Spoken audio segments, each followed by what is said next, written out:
Hello दोस्तों, मैं Azad sir YouTube channel Mentor Study Point में आपका स्वागत है।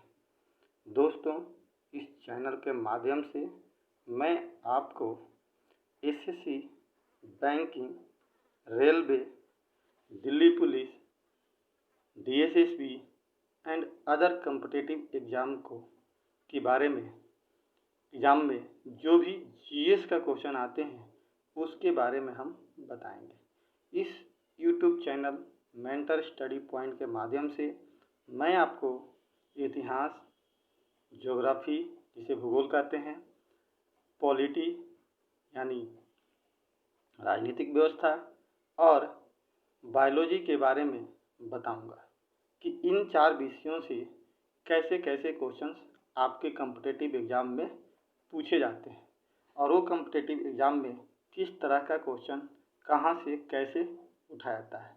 लेकिन इस वीडियो के माध्यम से सबसे पहले आज हम विषय इतिहास, जिसे हम हिस्ट्री कहते हैं, के बारे में शुरुआत करेंगे। और दोस्तों, सबसे पहले मैं बता दूं कि मैं भी स्टडी 10 सालों से करा रहा हूं और अभी तक मेरी अचीवमेंट यही है कि मैंने कई पीसीएस एग्ज़ामों का मेंस दिया है और अन्य मेंस भी दिया है और साथ ही साथ मेंटर स्टडी पॉइंट के माध्यम से कम मिनिमम 5000 से अधिक स्टूडेंटों को सिलेक्शन दिलवाया है। तो इस बात को ध्यान में रखते हुए हमारी कोशिश होगी कि जो भी स्टूडेंट्स हमें YouTube channel Mentor Study point के माध्यम से जुड़ेंगे, उन्हें हम अंतिम प्रयास तक, अंतिम सफलता तक पहुंचाने का प्रयास करूंगा। ये हमारी कोशिश होगी। तो दोस्तों, चलिए सबसे पहले हम इतिहास के बारे में जानकारी प्राप्त करने की कोशिश करते हैं। दोस्तों, इतिहास का मतलब ही होता है इति प्लस हास, यानी वैसा इतिहास, वैसी चीज़ें जिसके बारे में घटनाएं घट चुकी हो, यानी जो चीज़ें बीत चुकी है उसी बीती हुई कहानी को जब हम अध्ययन करते हैं तो उसे ही हम इतिहास कहते हैं।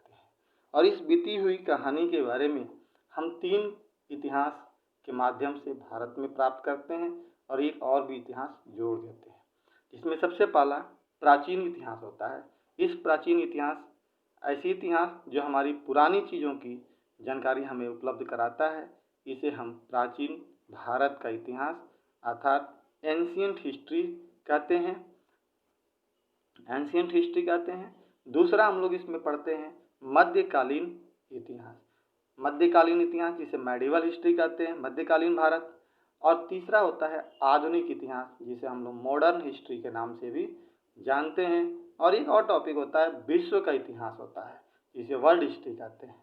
दोस्तों, भारत में जब हम किसी भी कंपटीशन की तैयारी करते हैं तो खास करके उसमें प्राचीन इतिहास, मध्यकालीन इतिहास, आधुनिक इतिहास से ज़्यादा क्वेश्चन पूछे जाते हैं। और इन तीनों की भी कंपैरिजन किया जाए तो सबसे ज़्यादा क्वेश्चन आधुनिक इतिहास यानी मॉडर्न हिस्ट्री से पूछे जाते हैं। उसके बाद प्राचीन इतिहास, मध्यकालीन इतिहास से सवाल भी आते हैं। थोड़े बहुत क्वेश्चन विश्व इतिहास से भी पूछे जाते हैं। कई बार एक आध फैक्ट पूछ दिए जाते हैं, जैसे फ्रांसीसी क्रांति कब हुई थी, अमेरिकी क्रांति कब हुई, प्रथम विश्व युद्ध कब हुआ, द्वितीय विश्व युद्ध कब हुआ, या औद्योगिक क्रांति कब हुई, रूस की क्रांति कब हुई, इटली का एकीकरण कब हुआ, जर्मनी के एकीकरण से क्या समझते हैं। इस तरह से क्वेश्चंस वर्ल्ड हिस्ट्री से भी कई बार एग्जामों में पूछ दिए जाते हैं, जिसके बारे में भी हम आपको बताने का प्रयास करेंगे। लेकिन सबसे ज़्यादा हमारी फोकस होगी इतिहास में कि हम प्राचीन इतिहास, मध्यकालीन इतिहास और आधुनिक इतिहास के बारे में डिटेल जानकारियाँ प्राप्त करें। दूसरी बात आपको मैं एक चीज़ बता दूं दोस्तों, इस चैनल के माध्यम से कि बहुत सारे स्टूडेंट्स की ये शिकायत रहती है कि सर इतिहास बहुत लेंदी विषय होता है, यानी बहुत भारी विषय होता है, समझ में नहीं आता है कि कहाँ से शुरुआत करें, कहाँ से हम इसे एंड करें, या कई बार तो यही समझ में नहीं आता है कि कैसे कैसे घटनाएं घटी, याद करना बहुत पड़ता है, बहुत टफ विषय होता है। लेकिन दोस्तों, मेरा जहाँ तक मानना है कि इतिहास बहुत आसान विषय होता है, क्योंकि हम जीएस के टीचर हैं तो हमें तो बताएंगे ही हम कि आसान विषय होता है, लेकिन नहीं, वास्तव में आसान होता है अगर आपके पढ़ने का नज़रिया बिल्कुल अलग तरीके से हो। जब भी हम इतिहास को पढ़ें तो 3 चीज़ों पे हम हमेशा फोकस करें। पहला, इसके कंसेप्ट पे, कि हमारा कंसेप्ट बिल्कुल क्लियर होनी चाहिए, एक गतिविधि दूसरी गतिविधि से कैसे जुड़ी हुई है और दूसरा तीसरा कैसे जुड़ा हुआ है, तो ये हमारे बीच का चैन नहीं टूटनी चाहिए। दूसरी चीज़ कि हम कोशिश करें कि इतिहास को मैप के आधार पर पढ़ें, मैपिंग के माध्यम से पढ़ें। जब हम इतिहास को मैप पर आधार बना करके पढ़ते हैं तो वो हमारे लिए आसान बन जाता है। और तीसरा चीज़ कि जब भी हम इतिहास को पढ़ें तो हम रटने का प्रयास नहीं करें, समझने का प्रयास करें। भले ही उसके लिए हमें एक दिन में 2 ही क्वेश्चंस क्यों ना समझ में आए, हम एक दिन में 2 ही क्वेश्चन को अच्छी तरह से कर पाएँ, लेकिन करने के बाद ऐसा लगे कि हाँ, आज हमने कुछ पढ़ा और कॉन्फिडेंस बना। ऐसा ना हो कि हम पढ़ने बैठ जाएं और 5 घंटा तक पढ़ें और पढ़ने के बाद आज तो हमने कुछ पढ़ लिया, कल हम सारी चीज़ें भूल जाएं। ऐसा नहीं, जब भी हम पढ़ेंगे तो कंसेप्ट पे पढ़ें, तथ्यों को ना पे पढ़ें। इसके लिए मैं अक्सर एग्जाम्पल स्टूडेंट को देते रहता हूँ कि एक माला होता है, जैसे मान लीजिए कि अगर कोई माला होता है जिसे हम लोग माला कहते हैं, उस माला को हम लोग 2 तरीके से बनाते हैं। उसमें 2 चीज़ें होती हैं, एक तो उसमें धागा होता है और एक उसमें गुड़िया होती है जो उसके अंदर हम लोग पिरो देते हैं। देखिए, धागा जो होता है ना, वो एक कंसेप्ट होता है जो क्या करता है, सारी गुड़िया को अपने साथ जोड़ करके रखता है। तो ठीक इतिहास की भी प्रक्रिया ऐसे ही होती है कि हमें बिल्कुल एक इतिहास पढ़ने के दौरान कंसेप्ट क्लियर होनी चाहिए।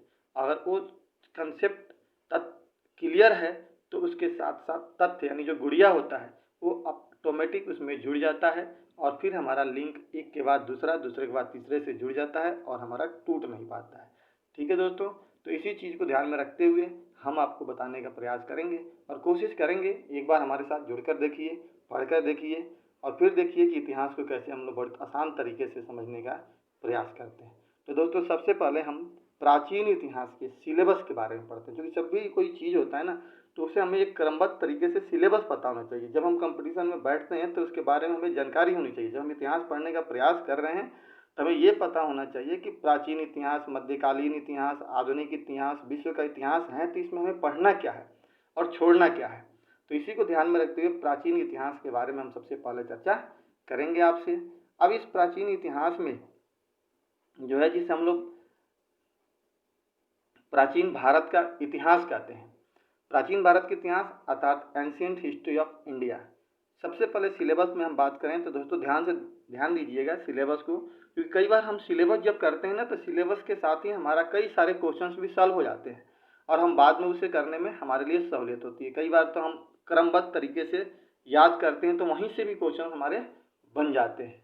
और क्वेश्चन एग्जाम हॉल में कहाँ से पूछ जाए ये कोई नहीं जानता है, लेकिन हाँ, ये तो जरूर है कि उसी से पूछेगा जो हम जानते हैं, और जो हम जानते हैं उसमें से पूछेगा। तो हम इस तरह से जानने का प्रयास करें कि किसी भी कंडीशन में जब हम एग्जाम हॉल में बैठे हों तो हमारे साथ जो क्वेश्चन आए उसे हम सॉल्व करने की कोशिश करें। तो दोस्तों, सबसे पहले हम प्राचीन भारत के सिलेबस के बारे में आपको बताने जा रहे हैं, जिसमें कुल मिलाकर के हम टोटल 9 टॉपिक पढ़ेंगे। 9 टॉपिक के माध्यम से हम प्राचीन भारत को ख़त्म करने का प्रयास करेंगे, जिसमें सबसे पहला होता है पाषाण काल, जिसको हम लोग पत्थरों का काल कहते हैं। एक ऐसा काल जिस समय मानव के पास कुछ भी बहुत कम जानकारी थी, अपना जीवन खाना बदोश जंगलों में रहकर पेड़ पौधों कंदमूल के माध्यम से प्राप्त करते थे। इसी को हम लोग पाषाण काल कहते हैं। हालांकि इस पाषाण काल को हम लोग 3 भागों में बांट के भी पढ़ते हैं, पूरा पाषाण काल, मध्य पाषाण काल और नव पाषाण काल, जब हमारे यहाँ मानव सभ्यता का उदय हो रहा था। हालांकि इस टॉपिक के बारे में आप में से किसी व्यक्ति को ज़्यादा डिटेल्स जानकारी प्राप्त करनी हो, वैसे तो हम थोड़ी बहुत बता ही देंगे, क्योंकि हमारे एसएससी और बाकी अन्य एग्जाम के सिलेबस में पाषाण काल के बारे में चर्चा नहीं किया गया है, मान ली पीसीएस और बाकी चीज़ों के एग्जामों को छोड़ करके।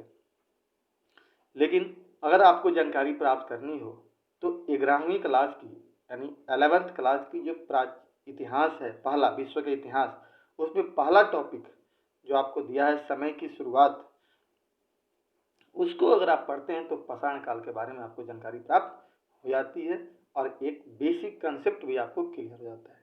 इसके बाद हम दूसरा टॉपिक हड़प्पा सभ्यता पढ़ते हैं। बहुत ही लोकप्रिय टॉपिक है, बहुत लोग अच्छी तरह से जानते हैं और एग्जाम में भी बहुत सारे क्वेश्चन यहाँ से पूछे जाते हैं। तो आपके दिमाग में होगा कि सर हड़प्पा सभ्यता की बात तो कर रहे हैं, लेकिन कई बार आप सिंधु घाटी की सभ्यता के बारे में सुने होंगे। तो बिल्कुल सही बात है, हड़प्पा सभ्यता को ही हम लोग सिंधु घाटी की सभ्यता के नाम से भी जानते हैं। हालांकि इसे कई नामों से जानते हैं, क्वेश्चन यहाँ से पूछा भी गया है। इसी हड़प्पा सभ्यता को हम लोग प्रथम नगरीय सभ्यता भी कहते हैं। इसी हड़प्पा सभ्यता को हम लोग कांस्ययुगीन सभ्यता के नाम से भी जानते हैं, जिसका टाइम पीरियड 2500 BC से लेकर 1750 BC तक आता है। दोस्तों यहाँ पे मैं एक चीज़ आपको बता दूँ, जैसे BC की बात आई तो इतिहास पढ़ने के दौरान हमें दो चीज़ ध्यान रखनी पड़ेगी। एक तो हम BC की क्या होता है, यानी कुछ ऐसे चीज़ होते हैं जो हमारे इतिहास में BC और AD के रूप में हमने डिसाइड किया है। BC का मतलब होता है बिफोर क्राइस्ट, यानी अगर हम मान लीजिए कि हम यहाँ पर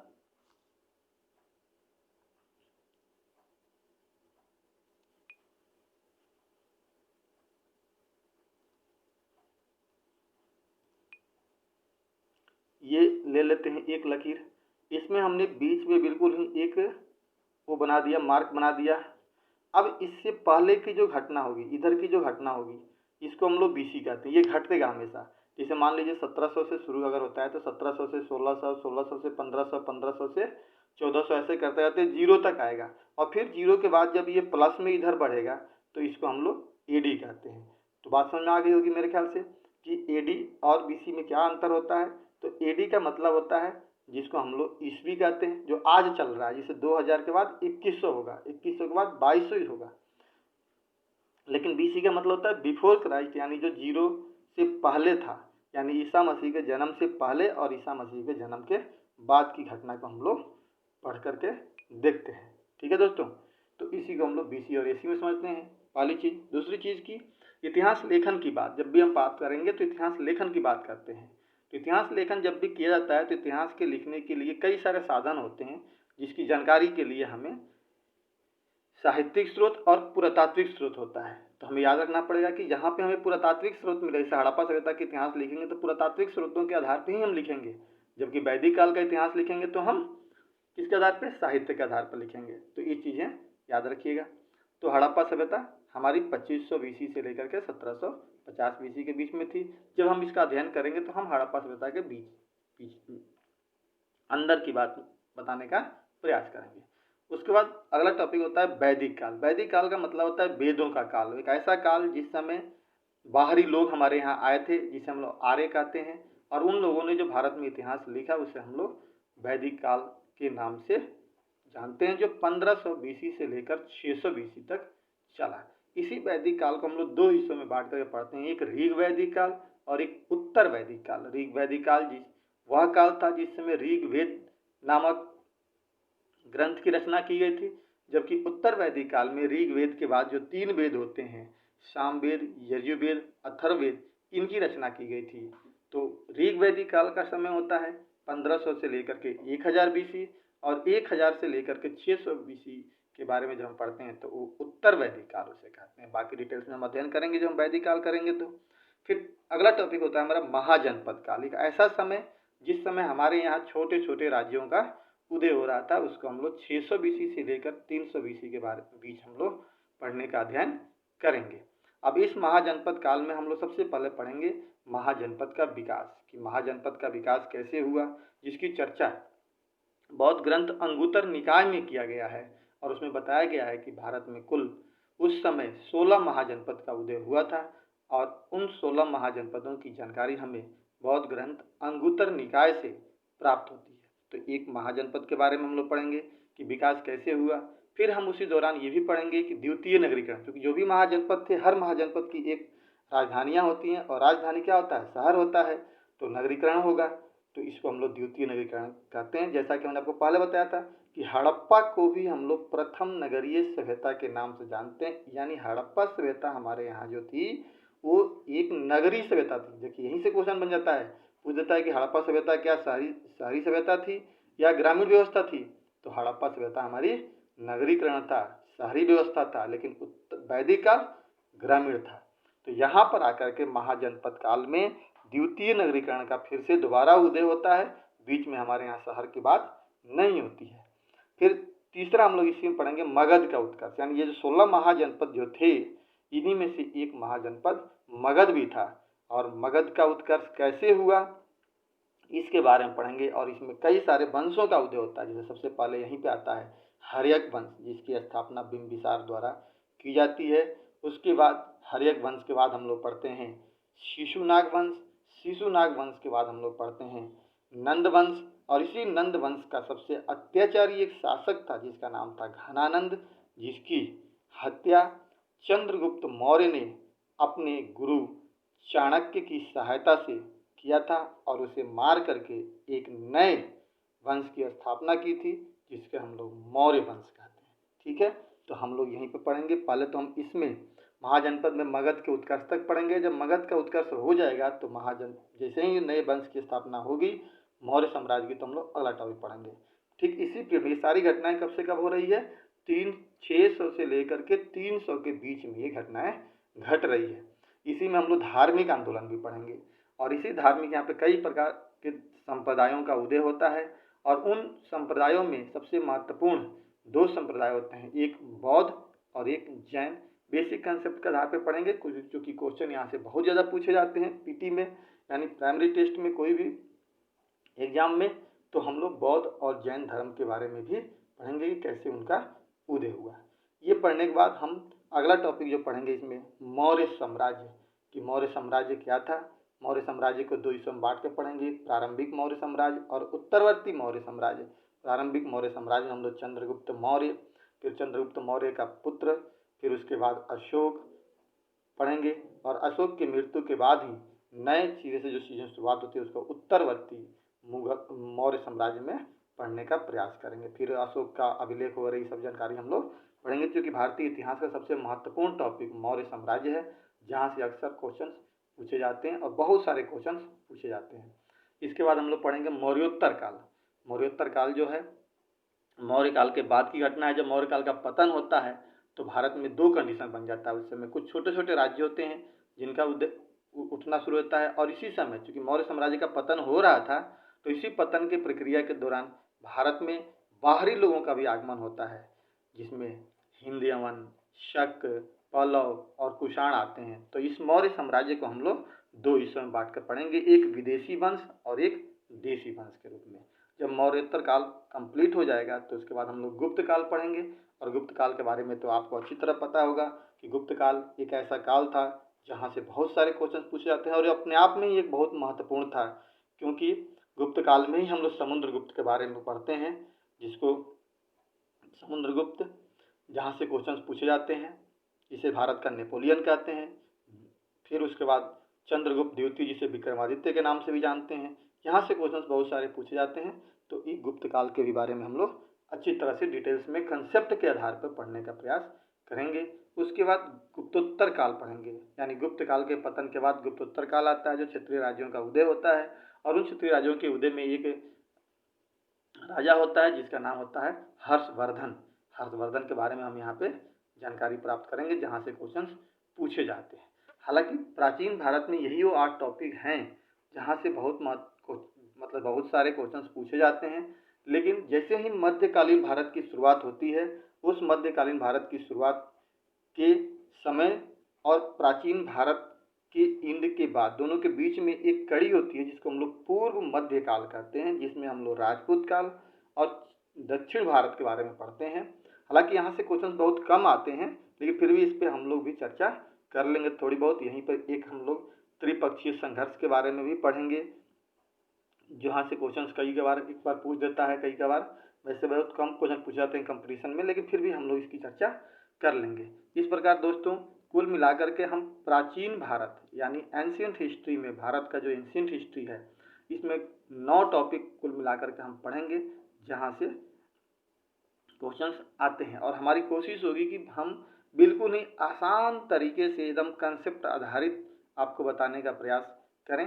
और आप लोग भी बड़ी ध्यान से एक बार इस वीडियो को देखने का प्रयास कीजिएगा, क्योंकि एक एक तरीके से देखिए कई सारे क्वेश्चन हमारे सिलेबस से ही कम पूर्ण हो जाती है। जैसे कई बार क्वेश्चन ये पूछ देता है कि ऋग वैदिक काल का समय क्या था। अब देखिए हमने यहाँ पर चर्चा किया कि 1500 से लेकर के 1000 के बीच में ऋग वैदिक काल था।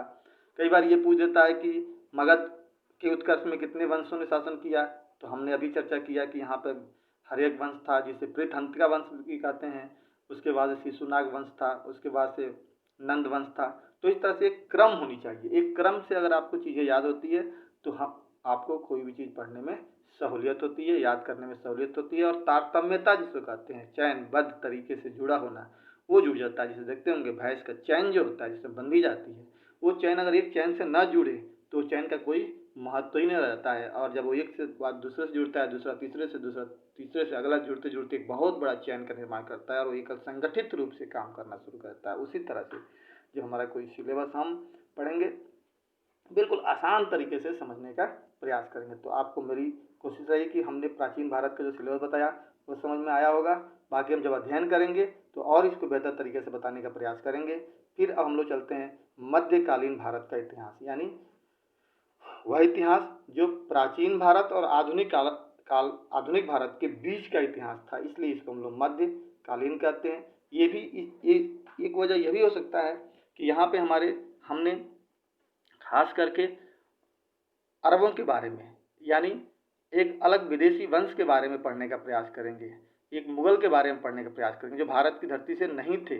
तो हमारे यहाँ शुरू में प्राचीन यानी हिंदू वंश था, बाद में भी हमारा अपना ही वंश आ गया, बीच में कोई और व्यक्ति शासन करने आ गया था, इसलिए इसको हम लोग मध्य यानी मिडिल कहते हैं।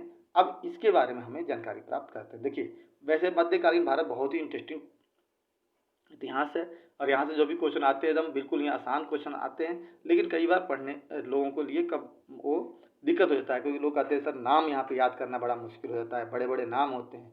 लेकिन नामों से घबराने की ज़रूरत नहीं है, उसको भी हम आसान तरीके से बताने का प्रयास करेंगे। यहाँ पे 2 टॉपिक आप अगर अच्छी तरह से याद कर लेते हैं तो आपके बहुत सारे क्वेश्चन यहाँ से बन जाते हैं। सबसे महत्वपूर्ण है जिसमें से एक दिल्ली सल्तनत है और दूसरा मुगल काल है। लेकिन फिर भी हम लोग यहाँ पे मध्यकालीन भारत में 4 टॉपिक पढ़ने का प्रयास करेंगे। पहला हम लोग पढ़ेंगे अरबों का आगमन, अरबों का आगमन, जिसमें हम लोग पढ़ेंगे सबसे पहले भारत में अरब कैसे आए, कैसे नहीं आए, तो वो हम अरबों के बारे में पढ़ेंगे। उसके बाद हम महमूद गजनवी के बारे में पढ़ेंगे और फिर मोहम्मद गोरी के बारे में पढ़ेंगे। मोहम्मद गोरी का नाम तो सभी लोग जानते हैं, जिसने भारत में खास करके बहुत महत्वपूर्ण 2 लड़ाइयाँ लड़ी थी, जिसमें तराइन का प्रथम युद्ध और तराइन का द्वितीय युद्ध है, जो अक्सर एग्जामों में पूछे जाते हैं। तो इन तीनों के बारे में हम थोड़ी थोड़ी जानकारी यहाँ प्राप्त करेंगे। उसके बाद पहुँचेंगे हम दिल्ली सल्तनत, क्योंकि मोहम्मद गोरी के कई गुलाम थे और उसी चूँकि गौर वंश का था और उसी गुलामों में से एक गुलाम जो भारतीय क्षेत्र पे शासन करता था उसका नाम था कुतुबुद्दीन ऐबक। और उसने जैसे ही 1206 ईस्वी में मोहम्मद गोरी की मृत्यु होती है, तो भारत में एक नए वंश की स्थापना कर देता है कुतुबुद्दीन ऐबक, जिसका नाम होता है गुलाम वंश। 1206 में गुलाम वंश की नींव रखी जाती है जो 1290 ईस्वी तक चलता है। तो इस प्रकार दिल्ली सल्तनत में हम लोग टोटल 5 वंशों के बारे में अध्ययन करेंगे। और देखिए, पहला क्वेश्चन तो यहीं से बन गया। कई बार तो क्वेश्चन ये पूछ देते हैं, 5 वंशों के क्रम पूछे जाते हैं, ठीक है, कई बार 5 क्वेश्चन के क्रम पूछे जाते हैं, तो हमें क्रम भी पता हो जाएगा। तो गुलाम वंश, उसके बाद हम पढ़ेंगे खिलजी वंश जो 1290 से लेकर के 1320 ईस्वी तक रहा। फिर तुगलक वंश जो 1320 से लेकर के 1414 ईस्वी तक। फिर सैयद वंश 1414 से लेकर के 1451 ईस्वी तक। और 5वां जो अंतिम वंश था जिसे हम लोग लोधी वंश कहते हैं, 1451 से लेकर 1526 ईस्वी तक। 1526 ईस्वी में पानीपत की पहली लड़ाई होती है और इस पानीपत की पहली लड़ाई के साथ ही भारत से दिल्ली सल्तनत का अंत हो जाता है और एक नए वंश की स्थापना होती है जिसे हम लोग मुगल वंश कहते हैं, यानी मुगल काल के नाम से जानते हैं। हालांकि दिल्ली सल्तनत और मुगल काल के बीच में, जैसे देखिए, जब हम खिलजी वंश पढ़ रहे थे, तुगलक वंश, ये तुगलक वंश आते आते पूरे भारत में इन लोगों ने शासन किया और तुगलक वंश में जो सबसे महत्वपूर्ण शासक थे, पूरा भारत बंधा हुआ था इनके अंदर में। लेकिन जैसे जैसे कमजोर शासक होते गए, क्षेत्रीय राज्यों का उदय होता चला गया। इसी बीच में हम लोग विजयनगर और बहमनी के बारे में भी चर्चा करेंगे, जो क्षेत्रीय राज्य थे और ये बहुत ही इम्पोर्टेंट थे। इसके बाद हम लोग पढ़ते हैं चौथा टॉपिक मुगल काल। मुगल काल अपने आप में बहुत ही इम्पोर्टेंट है, क्योंकि मुगल काल से बहुत सारे क्वेश्चन हमारे एग्जामों में, कम्पिटेटिव एग्जाम में पूछे जाते हैं। और यह मुगल काल का समय जो था भारत में 1526 से लेकर के 1857 ईस्वी तक था। अक्सर ये पूछा जाता है कि मुगल काल की स्थापना कब हुई थी भारत में, तो 1526 में बाबर ने यहाँ पे नींव रखी थी पानीपत की पहली लड़ाई के साथ ही। इस प्रकार दोस्तों अब हम बात करेंगे सबसे पहले किसके बारे में, तो इनके बारे में, मुगल काल को। मुगल काल को जब हम पढ़ेंगे तो हम इसे दो भागों में बांट करके पढ़ेंगे सिलेबस के को। देखिए सिलेबस को मैं बिल्कुल आसान बना रहा हूँ, कैसे तोड़ तोड़ कर हम लोग पढ़ेंगे ताकि आपको कोई भी चीज़ समझने में दिक्कत ना हो। इसे दो भागों में बांटेंगे, एक प्रारंभिक मुगल काल और दूसरा उत्तरवर्ती मुगल काल। हालांकि नए सिलेबस के अकॉर्डिंग उत्तरवर्ती मुगल काल को हम लोग आधुनिक भारत में पढ़ेंगे, लेकिन लिखने के दौरान हमने यहाँ पे आपको समझाया है, पढ़ने के दौरान हम वहाँ पढ़ेंगे इसको। प्रारंभिक मुगल काल, प्रारंभिक मुगल काल का जो समय था वो 1526 से लेकर के 1707 ईस्वी तक हम पढ़ते हैं। 1526 क्योंकि बाबर ने मुगल काल की नींव रखी थी और यहीं से शुरुआत हुई थी। बाबर सबसे पहला शासक था मुगल काल का, बाबर, जिसने 1526 से लेकर के 1530 ईस्वी तक शासन किया था। दूसरा आता है उसका बेटा हुमायूं। हुमायूं के को जब हम पढ़ेंगे तो भारत में दो चरणों में पढ़ेंगे। एक चरण भारत में उसका ये था कि 1530 से लेकर 1540 ईस्वी तक हुमायूं ने प्रथम चरण में भारत पर शासन किया था, और दूसरा चरण था 1555 से लेकर 1556 ईस्वी तक। इसी 1540 से लेकर 1555 ईस्वी के बीच में भारत में एक दूसरे वंश ने, जिसे हम लोग अफगान कहते हैं, और जो शासक था शेर शाह, इसने शासन किया और इसके उत्तराधिकारियों ने शासन किया 1540 से लेकर के 1555 ईस्वी के बीच में। अब चूंकि ये मुगल काल के नहीं थे इसलिए इनको हटा देते हैं यहाँ से। हुमायूं के बाद सीधा अकबर आता है जो 1556 में गद्दी पर बैठ जाता है हुमायूं की मृत्यु के बाद।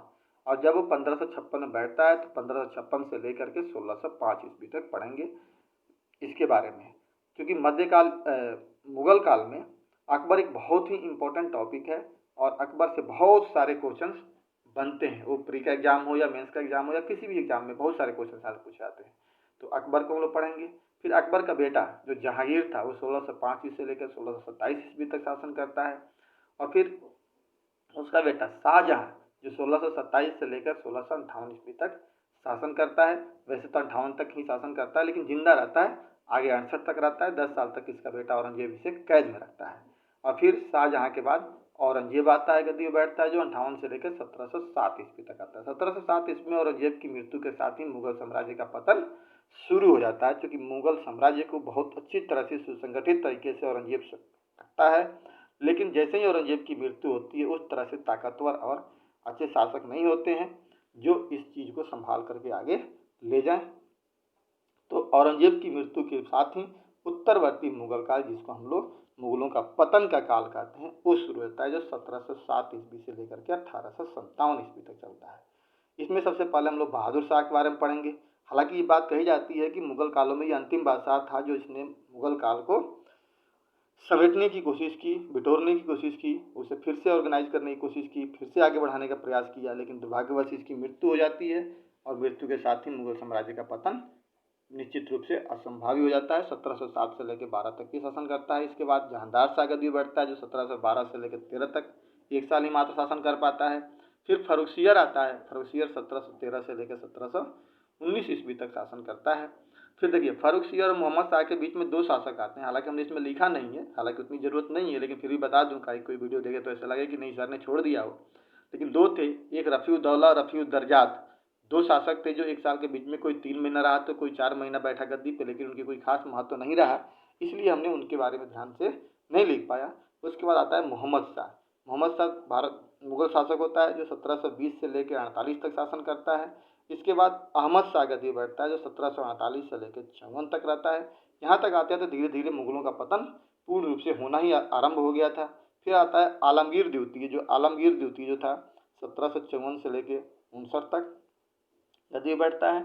उसके बाद शाह आलम द्वितीय आता है जो 59 से लेकर के 1806 ईस्वी तक बैठता है। इसके समय में कई सारे भारत में बक्सर का युद्ध इसी के समय में हुआ था। तो 1759 से लेकर 1806 ईस्वी तक रहता है। फिर अकबर द्वितीय आता है 1806 से लेकर के 1837 ईस्वी तक। और उसके बाद बहादुर शाह द्वितीय जो 1837 से लेकर 1857 ईस्वी तक, यानी भारत में जो विद्रोह हुआ था 1857 का विद्रोह, वो इसी के समय में हुआ था और इसी के नेतृत्व में हुआ था। बहादुर शाह द्वितीय को हम लोग बहादुर शाह जफर के नाम से भी जानते हैं, और 57 की क्रांति में इसे पकड़ करके इसे भारत से बाहर रंगून भेज दिया गया, जो म्यांमार में पड़ता है। और वहीं पे इसकी 1862-63 में मृत्यु हो जाती है।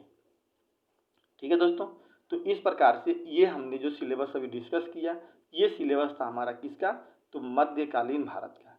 इसके बाद आता है हमारा आधुनिक भारत का।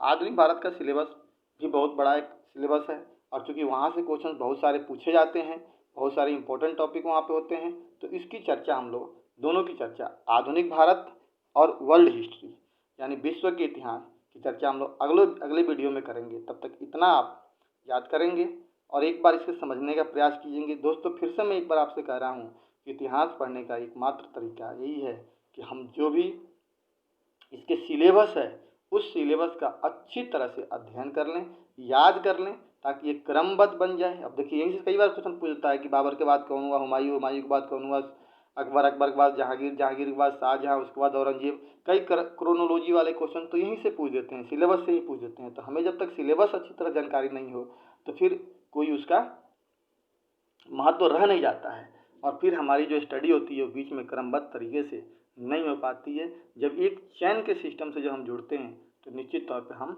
आगे बढ़ते हैं और हमें हर चीज़ याद होता है। दोस्तों हम इस वीडियो को यहीं पे रोकने का प्रयास करते हैं। जय हिंद, जय भारत।